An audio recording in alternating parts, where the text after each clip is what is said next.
ଗୋଟିଏ ଜଙ୍ଗଲରେ ଗୋଟିଏ ବାଘୁଣୀ ଥିଲା। ସେହି ଜଙ୍ଗଲରେ ଗୋଟିଏ ମାଈ ଛେଳି ବି ଥିଲା। ଦୁହେଁ ମୈତ୍ର ବସିଥିଲେ। ବାଘ ଓ ଛେଳିଙ୍କ ମଧ୍ୟରେ ବନ୍ଧୁତା। ଜଙ୍ଗଲର ଅନ୍ୟ ପଶୁମାନେ ଏହା ଦେଖି ନାକ ଟେକୁଥିଲେ।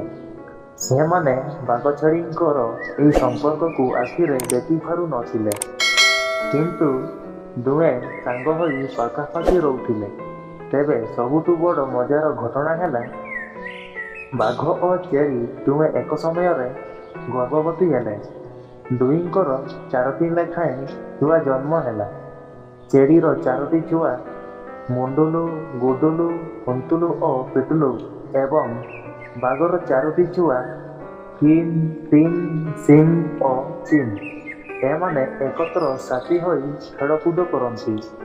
ଦିନକୁ ଦିନ ଛେଳି ଛୁଆମାନେ ଘାସପତ୍ର ଖାଇ କୌତୁକିଆ ହୋଇ ପଡ଼ିଲେ।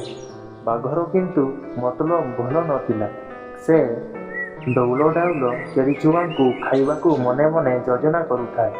ଦିନେ ବାଘ ଅସୁସ୍ଥ ହେବାର ଅଭିନୟ କରି ତା ପାଖରେ ଛେଳି ଛୁଆକୁ ଶୋଇବାକୁ ଛେଳିକୁ କହିଲା। ଛେଳି ଦେଖିଲା ବାଘ ଅସୁସ୍ଥ ହୋଇଛି। ସେ ତାର ଛୁଆଙ୍କ ସାଥିରେ ଶୋଇବାକୁ ଇଚ୍ଛା କରୁଛି। କିନ୍ତୁ ବାଘ ଯେ ହିଂସ୍ର ଜନ୍ତୁ, କେତେବେଳେ ମାରି ଖାଇଦେବ କହିହେବ ନାହିଁ। ଏହି ଭୟରେ ମା ଛେଳିଟି ଥରି ଉଠିଲା। ତେବେ କିଏ ବାଘ ପାଖକୁ ଶୋଇବାକୁ ଯିବ? ପିଲାମାନଙ୍କ ମଧ୍ୟରେ ଭାଣିଡ଼ି ପଡ଼ିଗଲା। ଛେଳିଛୁଆମାନଙ୍କ ମଧ୍ୟରୁ ସବୁଠୁ ବଡ଼ ମୁଣ୍ଡୁଲୁ ଅତି ବଧିଆ ଓ ସାହସୀ ଥିଲା। ସେ କହିଲା, ମୁଁ ବାଘୁଣୀ ମାଉସୀ ପାଖକୁ ଶୋଇବାକୁ ଯିବି। ରାତି ହେଲା।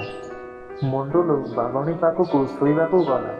ବାଘୁଣୀ ମୁଣ୍ଡୁଲୁକୁ ଦେଖି ତା ପାଟିରୁ ଲାଳ ଗଡ଼ିବାକୁ ଲାଗିଲା। କେମିତି ରାତି ଅଧିକ ହେବ, ସେ ଏଇ ଡଉଲ ଡାଉଲ ଛେଳି ଛୁଆଟିକୁ କିପରି ଖାଇବ, ସେଇ ଚିନ୍ତାରେ ବିଭୋର ହୋଇଗଲା। ରାତି ହେବାରୁ ବାଘୁଣୀ ଓ ଛେଳି ଛୁଆ ଦୁହେଁ ଶୋଇଲେ। ଛେଳି ଛୁଆଟି କିନ୍ତୁ ଅଧିକ ଚାଲାକ ଥିଲା। ସେ ଯେଉଁଠି ଶୋଇଥିଲା ତା ସ୍ଥାନରେ ଏକ ବାଘ ଛୁଆକୁ ଆଣି ଶୁଆଇ ଦେଲା ଓ ସେ ସେଠାରୁ ଚାଲିଗଲା। ବାଘୁଣୀ କିନ୍ତୁ ଆରାମରେ ଶୋଇପଡ଼ିଥିଲା। ଯେମିତି ରାତି ଅଧିକ ହୋଇଛି, ବାଘୁଣୀ ନିଦ ବାଉଳାରେ ଉଠି ସେଠାରେ ଶୋଇଥିବା ଛୁଆଟିକୁ ଖାଇଦେଲା। ସେ ବାଘ ଛୁଆଟି ବୋଲି ଜାଣିପାରିଲା ନାହିଁ। ଛୁଆଟିକୁ ଖାଇଦେଇ ଆରାମରେ ପୁଣି ଶୋଇପଡ଼ିଲା।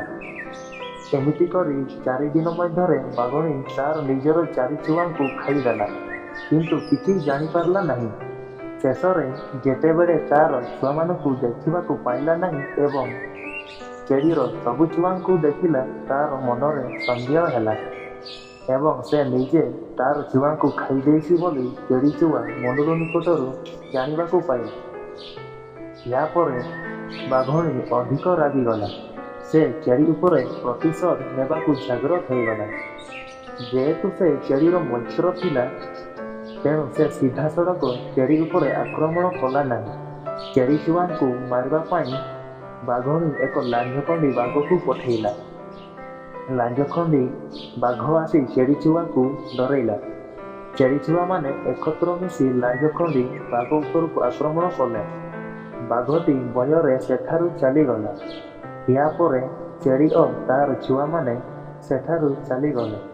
ଜଙ୍ଗଲରେ ଏକ ଗଛରେ ଚଢ଼ି ଆଶ୍ରୟ ନେଲେ। ବାଘ ତାର ସବୁ ବାଘ ଭାଇମାନଙ୍କୁ ସାଙ୍ଗରେ ଡାକି ନେଇ ଛେଳିମାନଙ୍କୁ ପିଛା କଲେ।